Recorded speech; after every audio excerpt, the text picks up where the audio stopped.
الله أكبر الله أكبر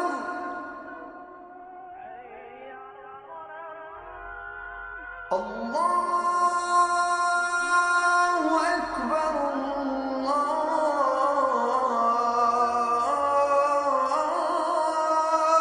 أكبر.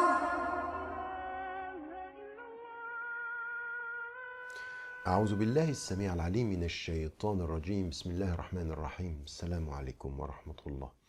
We have been talking during the last few days about what happened when the Prophet ﷺ arrived in Medina and was settling down with the community.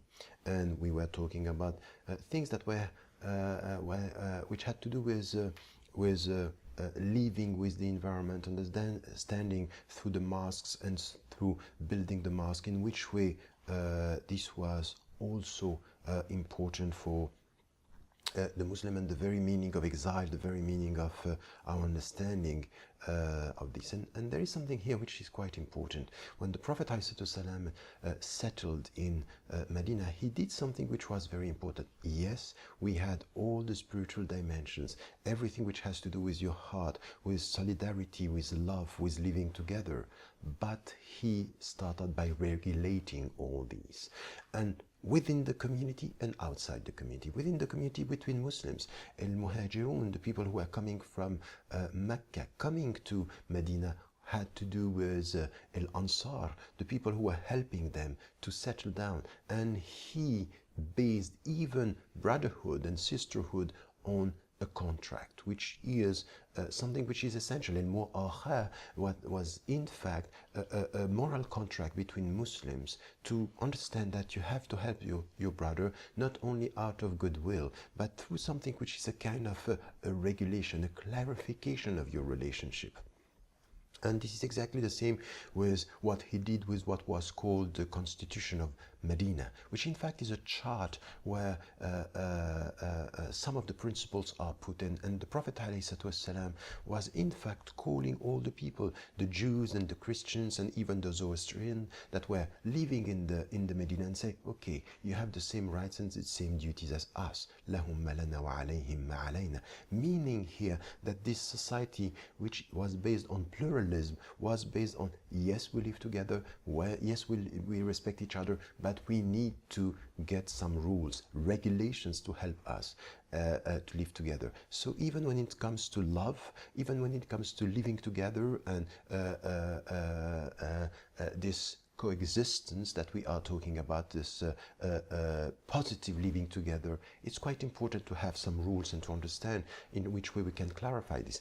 It's so much the case that even the marriage, when it comes between a man and a woman, it's based on a contract in Islam. Yes, it's about love. Yes, it's about living together. Mawaddatan rahmah, which is what is said in the Quran, that is love and mercy. But you have to put this into a